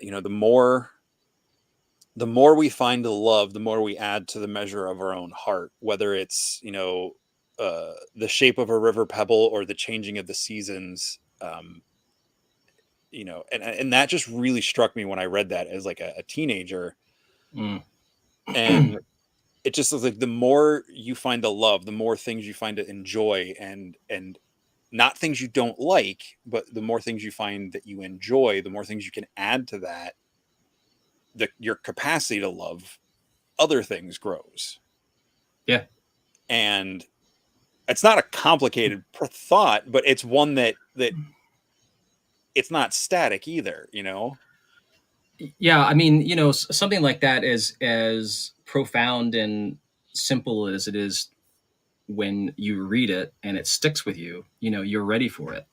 Yeah. And a lot of people would read that and just go, "What is this crap?" It would never.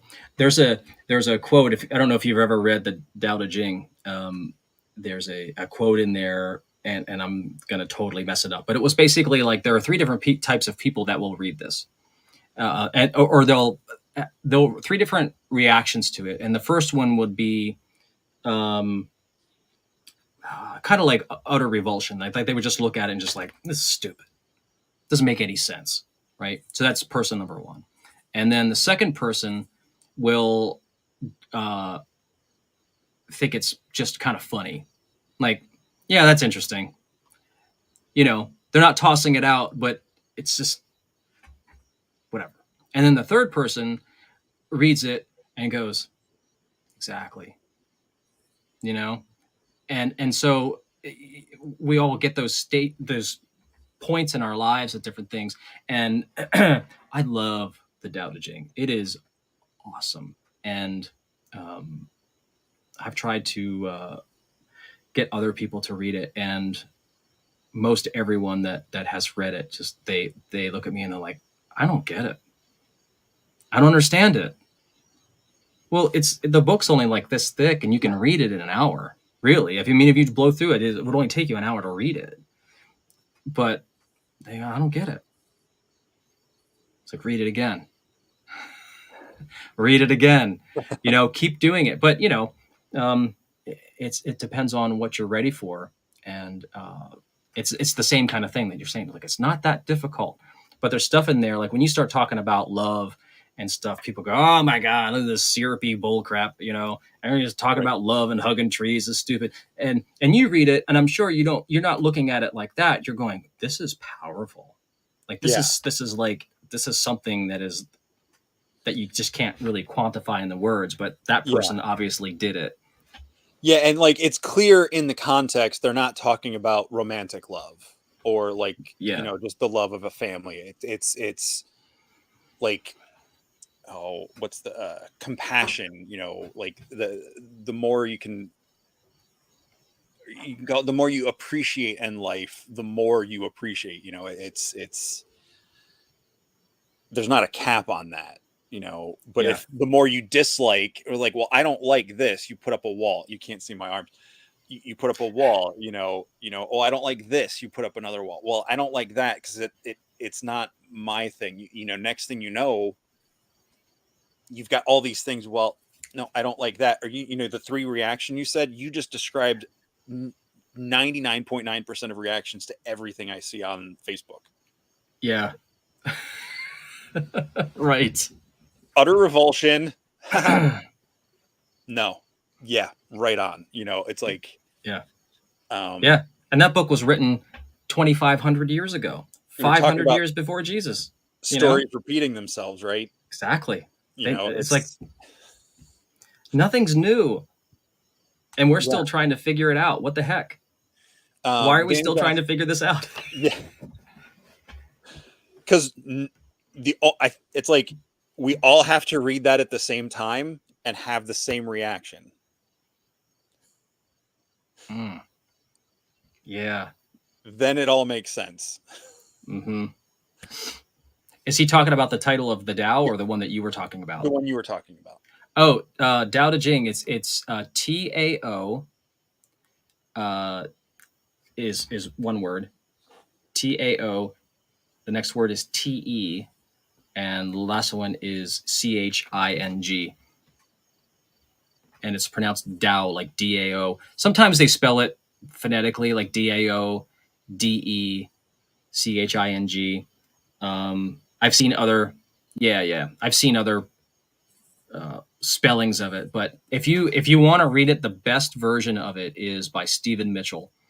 Um, I first got introduced to it when I was in college in my philosophy class, and it was like a it was, I think it was more of a direct translation, Okay. and sometimes like so a lot of the when it was written, a lot of the Chinese characters they don't even use them in Chinese, so they kind of don't know what they mean, but they get a feeling of what it means. So a lot of people will come in and they will do like a direct translation, and then some people will do more of a poetic kind of translation.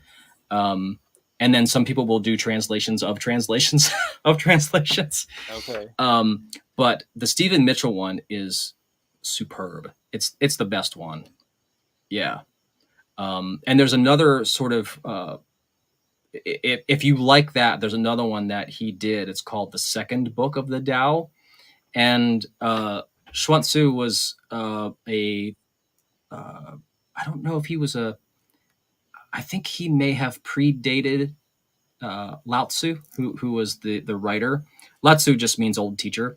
Some people say he didn't exist, but I mean, there's a whole, everybody wants to create a fantasy around certain things. But Right. Xuanzu had his own sort of teachings, and that's in there. Confucius was a contemporary, so there's some things of Confucius in there, and so it's written kind of like the Tao, but it's more parable kind of thing. It's kind of like the story of I don't know if you've heard this one. It's pretty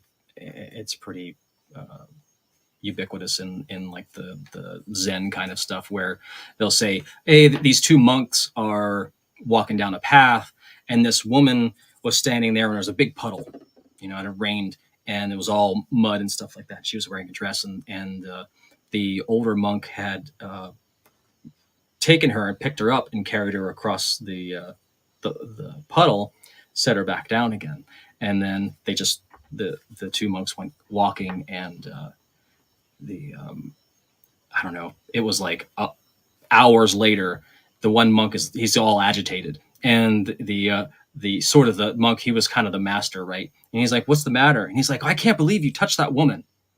We're not supposed to touch women. We're monks. and he said, oh, that's interesting. You're still carrying her. I set her down hours ago. It's like that kind of stuff. Yeah. Like, oh yeah, like he was in his imagination, he's still pulling that woman up over and over and over and over and over again, Yeah. creating all of that anguish and stuff like that. Where the guy was like, I set her down a long time ago. What are you talking about? Yeah. It's not happening right now. It's that kind of stuff. And there's some great stuff in that, the second book of the Tao. It's really good. Yeah. You would dig it, I think. That reminds me of the prodigal son parable.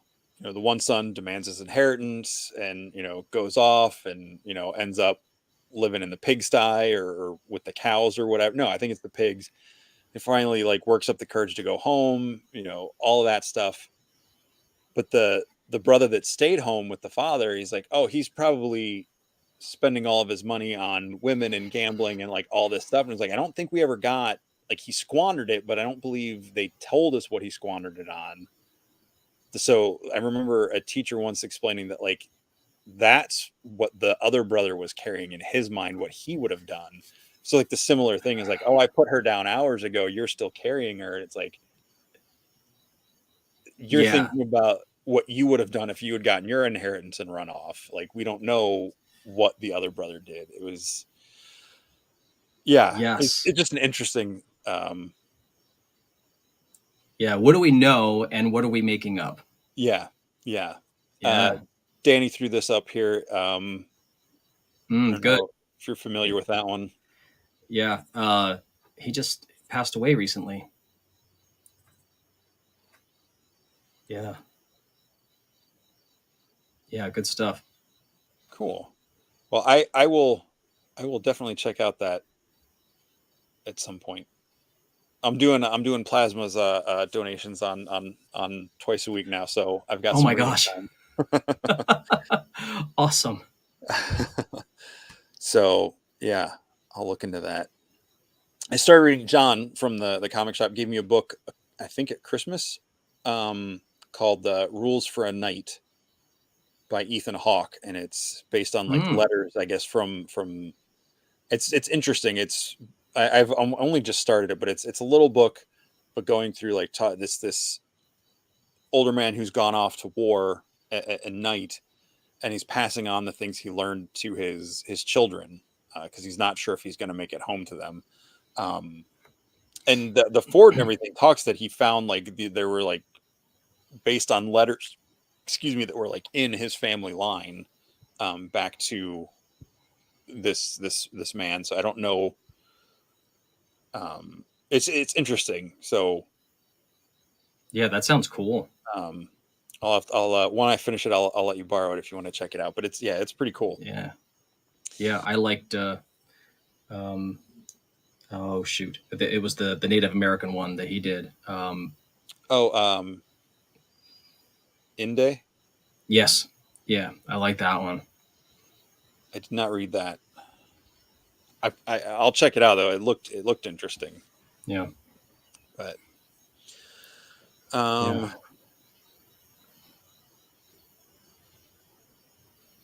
I just went blank.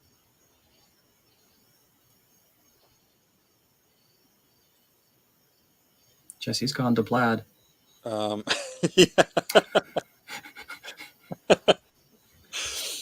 uh, so talking about seeing things differently, we were talking before we started, shows and stuff. We've both watched or started watching C on Apple TV. Mm-hmm. How far did you get? A couple Up to episodes? the yeah, it's up to the second episode of season 3. We just watched that, so Oh, we're okay. up to All right. date. So you're further ahead than I am. Okay. Still in the early episodes of season 2, but I think when I first heard the premise of the show, I was like, how's this gonna work? How, like, that's a Mm, battle happening, and it obviously most of the actors are actually sighted. They're just acting like they're blind, but it's so good. it feels convincing in the world they've established. Yeah, the tactics, the reading of the ropes, the writing in the hands, Yeah, the all of the cabling and stuff that goes through the towns, and they can like know where to go. I mean, there's so much stuff that's like, man, this is so well thought out. And they just yeah, they create a whole universe yeah. around that. And And then learning it's in the future, so it's the remnants of our world. You right, know, it's just right, I like when people go into that kind of like dystopian future where it's so far enough removed that our world is like a myth in that yeah, setting. yeah, I think yeah. that's That's one of the things I liked about the Dark Tower. okay. But not to change the subject, but yeah. And I don't know if this will. It doesn't really give anything away, but in the there's a setting where it's this everything's dry, you know, but there's a gigantic battleship. Just you know what I mean? It's like, oh my god! So this used to be water, and then now it's just a dry Okay. riverbed. Uh, Maybe it's Great Lakes. I don't know what it is, but I mean, it's got like the guns with the 3 things, and it's gigantic, and they all go inside of it, and it's funny. Like we see those things, we're like, whoa, look at that, but they can't see it. They just feel there's a room, you Oh yeah. know. Um, but yeah, Is so that cool. is that Dark Tower or C? See, Okay. Okay. yeah, I don't know who Blaine is, Danny. Blaine is a pain.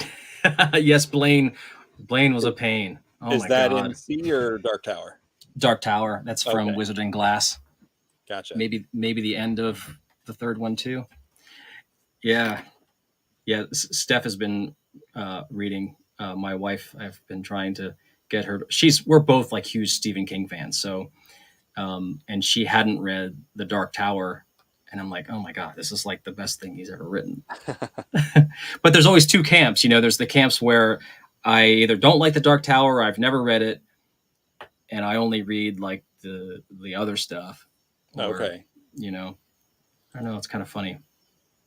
because I don't know, it's just, I guess it's so different, but it is the whole thing that kind of sets up his whole world, because there's so many other books that are based on what's happening in that universe. You know what I Okay. mean? Yeah. From like Salem's Lot and um, I don't know, it's just like tons of 11/22/63. Okay. The one with the Kennedy assassination Uh-huh. stuff. All of that stuff is linked into the Dark Tower in like these little tendril Okay. things. You know, Firestarter and Doctor Sleep and The Shining. All of that stuff. It's all connected. Okay. I like that. I've watched some of the movies and shows. I've not read any of the Stephen King.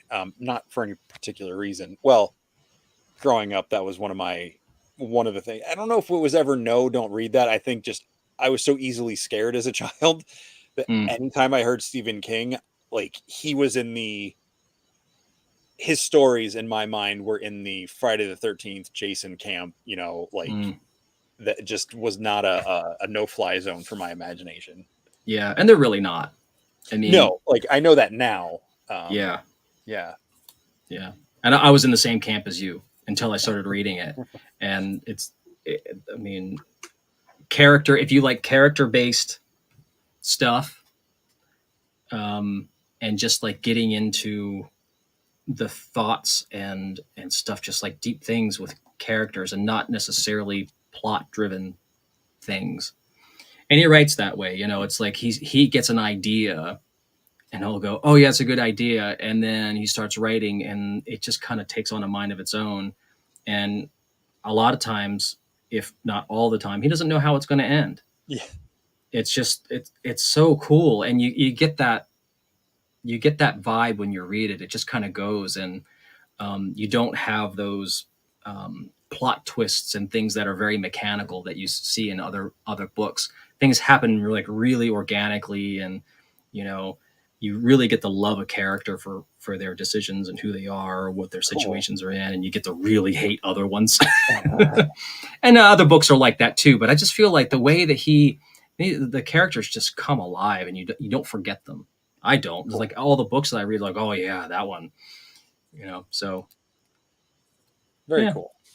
That I'm not comparing myself to Stephen King because I've not written anything that's been fully published, or even partially published, except for my one comic that I self-published. But I finished my first story a couple years ago, and I just keep not getting it edited to. I want to publish a book. It's.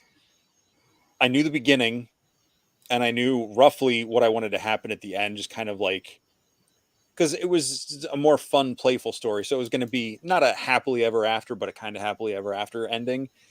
But I didn't know where the story was going to go. I just had the main concept, and the one character that I had least fleshed out when I came up with the idea for it, I fell in love with that character, and she's become one of my favorite characters that I've ever made up. And Mm. I'm like, man, I want to go back to this world and tell more stories with this character now. Like, she's so fun.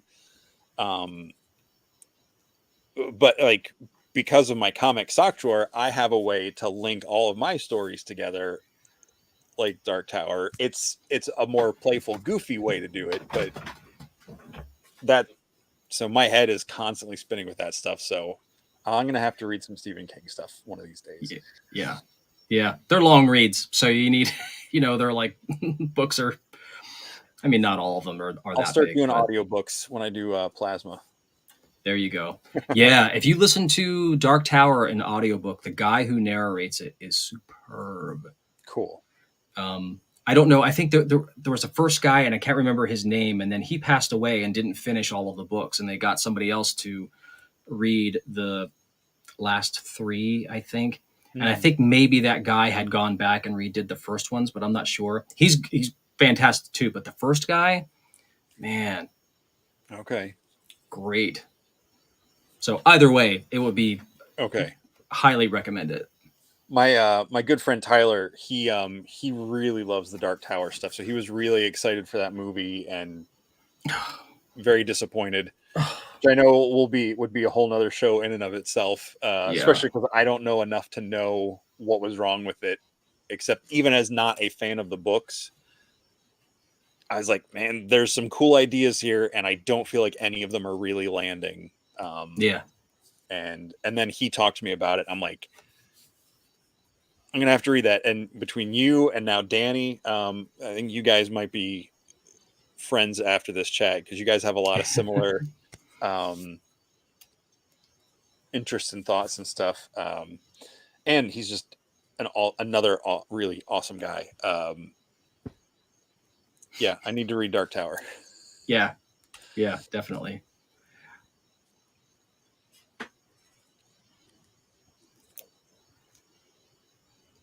Ask Jedi cowboys descended from Arthur and giant cyber bears. I'm assuming you understand what that means. Yeah. Yeah, it's a long journey, but yeah. I think because of the stuff that you read, I think that you would really dig it. I love Idris Elba. I think he's fantastic. And they shouldn't have made him Roland in that movie. And what's his name?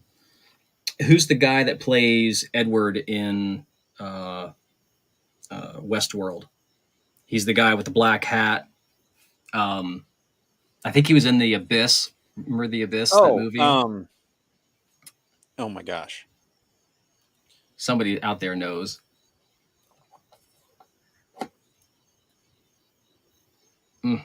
Ed Harris. Ed Harris. They should have had Ed Harris as Roland. Okay. Totally. I mean, okay. you can't get Clint Eastwood, just so that would be a little too on the nose because that's who the character was based on, like Josie Wales and stuff like that. But I think Ed Harris would knock that out of the park. He is.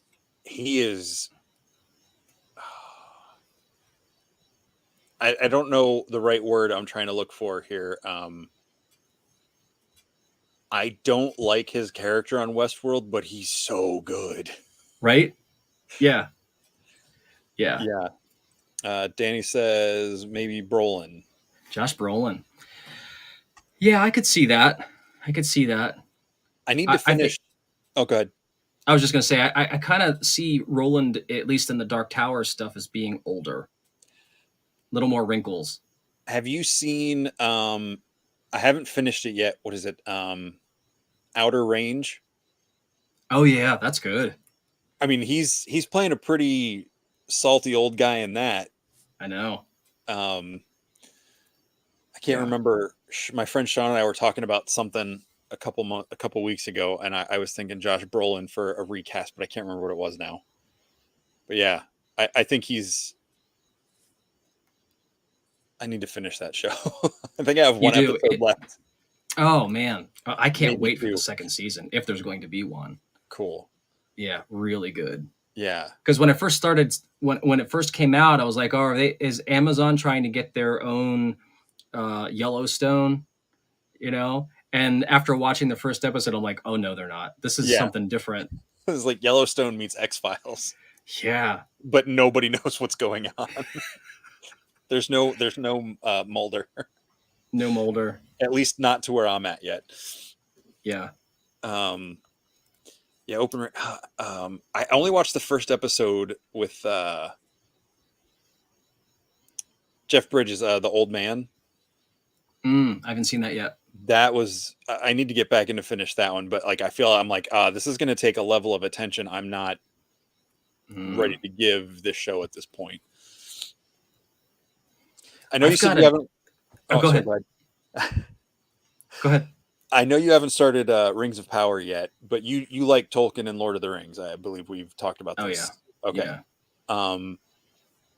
I know it's getting a harsh rap because it's changing stuff from the appendices and swapping characters around, which I'm personally okay with because they did that in the Peter Jackson movies anyway. But I've loved both of the first episodes. I think it's filmed beautifully. The acting is great. I don't care that the elves have shorter hair. Some people seem to be, and granted, yes, Tolkien's usually always depicted the elves with long hair, but I'm like, this is a different age. It kind of has like a Romanesque flavor to it when some of the guys have like the shorter hair and they're wearing like more toga-y type clothes, which, I'm digging it. I really like it. And they're not pulling any punches with the special effects. Like, it is like, I'm like, why am I not watching this on a big screen in a theater? Wow. Oh, So, man. That sounds awesome. I mean, is it true that he paid $1 billion to get this made? Is it really like crazy money like that? it is. I believe some of that. I don't know. Someone was saying that they don't have the rights to all the writings. They only have the rights to what was in Lord of the Rings and The Hobbit in like the appendices stuff. So they're not. It's not like an adaptation of the Silmarillion. It's just the stuff from those appendices, and they're fleshing out and elaborating on that. Gotcha. Is my understanding. Now, I have not looked at any official reports, but yeah, it was. I don't remember how much it was, but yeah, it is like an obscene amount of money for this show. I don't know how much of that was rights. Which bugged. I will say the one thing that bugged me about the show, and this isn't really a spoiler. In one of the opening scenes, you see a bunch of children playing and laughing, and they use that canned sound effect, like that generic kids laughing, that you hear in every movie. And I remember the first time I really recognized it was in Phantom Menace in '99, when the kids are playing around the pod racer. It was very prominent, and I've noticed it ever since. So for the past 23 years, Yeah. it just drives me nuts. Like the Wilhelm scream, depending on when it's used, I don't mind. But I'm like, really? In Lord of the Rings, the show, you're going to throw that canned laugh track in when they tried so hard in those original movies that nothing on screen was not made for the movie. Like they all the cups, all the everything was made for the movie. Like nothing was a pre-existing thing. Yeah. Like, and he used canned laughter in like one of the first couple minutes of the show. I don't know why that has bugged me so much. Well, it takes you out of the story, doesn't it? It did me, and I know it's like you were saying with music. Like sometimes people who are really in tune with music, they'll hear it and they might get taken out of it if it's like, oh, that was off or whatever. The owl in Assassin's Creed. Yeah. So apparently it was Jay is saying 250 million. I'm not sure if that was total budget, and then he said $1 million per episode. Oh. Okay. And I know I've heard there's they plan on doing a season 2, so I don't know if obviously they're not going to wrap it all up in one season. So yeah. It's crazy. But yeah, it's really good. I hope you enjoy it when you get to watch it. There's speaking of canned stuff, there's an old Queensryche album. Any Queensryche fans who Operation Mindcrime. So when it starts off, it's like you're in a hospital, and the sound effect is you hear somebody over the intercom that says, Dr. Blair, Dr. J. Hamilton, Dr. J. Hamilton, right? But if you watch all these TV shows, they use that same clip. And because I knew it from the album, man, I've heard it in so many things. So it happens all the time. Yeah. Because it's like, we didn't record this. Oh, there's no, or they did record it and maybe the wind blew on the microphone and we really didn't get a good take or whatever, but we can't bring the actors back. So, go to the library and just get something. And they go, oh, well, this one works. Bloop, and it ends up being the same thing you hear everywhere. Yeah.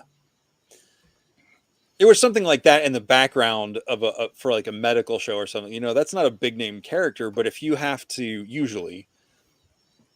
if you have someone record dialogue, you have to pay someone to record dialogue, even if they're not a screen performer. Whereas you can I get that, and I don't know why it's so hard to get. I guess it's hard to capture genuine kids' laughter playing in the right tone for a moment, but I don't know. That just Oh, that really bugged me. Yeah. Not enough to ruin the show, but it's like just everything else from that moment on was great. And I'm sure, they probably weren't able, even though they spent this much, they probably weren't able to put as much into it as the original movies. Maybe they are. I don't know. I can't wait to watch behind the scenes on it someday. But I Yeah. believe, I mean, they're definitely putting in the effort to make this as good as possible, and I'm loving it. Awesome. Yeah, I liked Wheel of Time. I thought Yeah, that was great. I mean, I don't know if that's ever going to get a second season, but I wish it would. I mean, the amount of detail in that. If the Lord of the Rings thing is anywhere near that was in level of it's detail. beyond. Wow. I have, like I How's said, that possible? if it literally looks like the next installment of the Peter Jackson movies, Mm, like it's obviously they're using a lot of computer generated effects and stuff, but I feel like they've toned down the obviousness of it like it was in The Hobbit. Even though I love those movies, the CG is definitely more obvious, I think, in The Hobbit than it is in mm, the Lord of the trilogy. And I feel like this movie or this show is course correcting back to, it feels more like the original trilogy, but better in the technical aspects because it's 20 years later and they can do yeah, more. right. So it's And it, especially if they're using that, I don't know if they are, but like that Mandalorian kind of setup where they have all the TVs, like that's really changing things so yeah. much. I know someone in a conversation I was having the other day said that a lot of this has gone back to New Zealand to do a lot of Hmm. filming now. I don't know if that's the full production or if they're just getting some exterior shots there or whatever, but yeah, it's That's great. amazing. Wouldn't Yeah. you love to be a part of that? Like to be a part of a movie set where you could create Yeah. that? Yeah. Yeah. Awesome. That's kind of how I felt today carving that stuff with that hot wire thing. I was like, because the first time I ever saw one of those wire cutter things was I think it was in the behind the scenes on Lord of the Rings, where these guys had like almost like a Garrett, however you say it, wire that they were using in like sculpting foam to make like the Hmm. walls of Minas Tirith and stuff. And I was just like, Cool. oh, that's so cool. Yeah. But instead of making a fully fleshed out fantasy world, I've got this little Awesome. guy. That's too cool. Is that a character that you created? Yeah, from my comic. I made a friend connection in the Facebook group for the line of the Mythic Legions toys. This guy, we were talking, and he was like, "If you ever have something you want to do," and I was like, "Well, I'm thinking about using this guy as my mascot, bringing him back for my show and my stuff." And I sent him the picture, and he just started whipped out like a base thing, and I got him in hand last week, and I've been slowly working on him. So I'll have to bring my comic. I don't have any. I only have my one physical copy left, but I'll shoot Okay. you a PDF to it. That's Um, awesome. he's a interdimensional space bunny with 3 eyes, webbed feet, and he only says "meep," which is his name. And he's essentially an alarm clock for the character in my comic. Uh, anytime this guy gets a sock drawer or a dresser, and the sock drawer is this interdimensional portal, kind of like reverse Narnia. So instead of going into a magical land, Uh-huh. it's on the other side. It's basically kind of like the port authority for the interdimensional travel, and they come through this thing into his dresser, and Meep comes through and lets him know when some sort of being has come through that this college student needs to play host and ambassador to. So, Awesome. and he's got 3 eyes, and none of the eyes are ever looking at the same thing at the same time. Cool. I Danny, love it. thank you. Meep is love, Meep is life. His life. I like I've me. got my very own Danny Rojas. I don't know. Have What? you watched Ted Lasso? Yeah. Because Oh, Danny right, always says, right. football is Football is life. life. Football is love. Football is life. Danny just said, "Meep is love. Meep is life." Danny, you're my very own Danny. great. All right, Kevin, we're peeking out here at just right at Oh 2 my hours. gosh. How did that happen? I don't know. I'm going to throw this up here. Check out Kevin's YouTube page, acousticwisdom.com. Yeah, check out I got a couple of videos on there where the one is called, well, it's makes music with sixth graders, part 1 and part 2.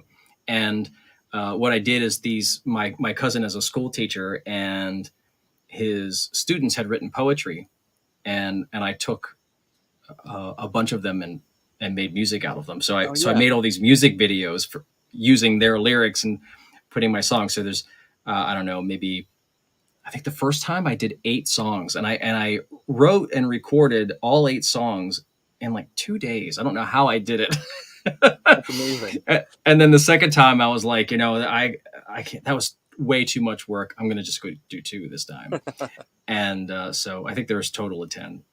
And very cool. They are a lot of fun, especially when you think like these kids are 6th graders and they're writing this stuff. This is amazing. Like lyrically, it's great. 6th graders, they're what? So you're like 11, 12-year-old. You were feeling stuff. Yeah. Yeah. You're just starting to come into your own person. Yeah. Getting your own thoughts and things like that. Yeah. Man, 6th grade was my probably least favorite year of school. I won't dive into that. I'm glad that's over. That's a different video call. I put 6th grade down a long time ago. Touche. And I'll throw KevinNeidig.com up there again for anyone that wants to check out your stuff. And your music. We didn't really talk about this. You're a great musician. I have a couple of your albums. I think I got them through iTunes because I don't do the streaming services. Mm-hmm. But your stuff's available on multiple places, right? Like all of them. Spotify, Apple Music, all that stuff. Okay. Yeah, Amazon. And just under your name. Mm-hmm. Correct. Okay, yeah. That's what I thought. Yeah. So yeah, everybody, if you want to check out some really good music, check out Kevin's music wherever you stream your tunes. Yeah, thank you. Yeah, you won't. And if you listen to the song Pockets, my voice was lended to what about 8 or 9 other people that you made sound like a crowd. Yeah. Yep. Screaming your heads off too. That was so much fun. This was so much fun. Kevin, thank you so much for joining me tonight. Well, thank you. Look, I'm test 5. I see that. It sounds like a new product for men. Yeah. Take test 5. Very good. Not 4. Not 4. 4 sucks. Wait, isn't that a gum? Isn't there a gum like 5? I don't know. 5 gum, 5. It's just the number 5. Take 5? Is it Take 5? Is that a candy bar? I don't remember. I remember there was like a guy, like he would like lay on a bed and like ball bearings. It was like a base thing. And then it was like supposed to be how powerful the minty freshness of the gum was. I remember the commercial. Okay. I don't remember what the gum was. So commercial didn't work. Awesome. Kevin, thank you again for joining me. This was Thanks, Jesse. A lot of fun. Thank you everybody in the comments for joining in and watching, or if you're watching on replay down the road. I really appreciate it. And like I said, check out Kevin's music and his site and give him a listen. Especially to all my customizer friends that want to have something different on in the background instead of just the same old stuff. Definitely check out Kevin's music, or just in general. But I know you guys like listening to stuff. So, all right, Kevin, hang on. I'm going to bump you out. I'm going to wrap up, and then I'll close out with you after I end the broadcast. All right. Thanks, everybody. Hey, everybody. Thank you again. Danny, thank you for joining. Jay, everyone else, Stephanie, everyone else who is out there watching, still watching, or watching this on replay down the road. I really appreciate it. It was really fun having Kevin on here to talk about stuff. I know I talk about Mythic Legions a lot, but there's so much more to collect and put on your shelf. And like I said, that quote of mine, the more you, not mine, but my favorite quote, the more you find to love, the more you add to the measure in your heart. That's why I don't want to do just Mythicallys and just toys on here. I like to talk to people who have different stuff and different things they're into, and it's a lot of fun. So thanks for watching. Hope you all have a great week. David, thanks. Yes, definitely check out his stuff. I really appreciate you guys for hanging in with me. It is 11 o'clock. I'm going to sign off. Thanks for joining me here on Just Shelve It, Shooting the Shelf. Meep and I wish you all a very, very happy week. Catch you next time. And until then, what's on your shelf?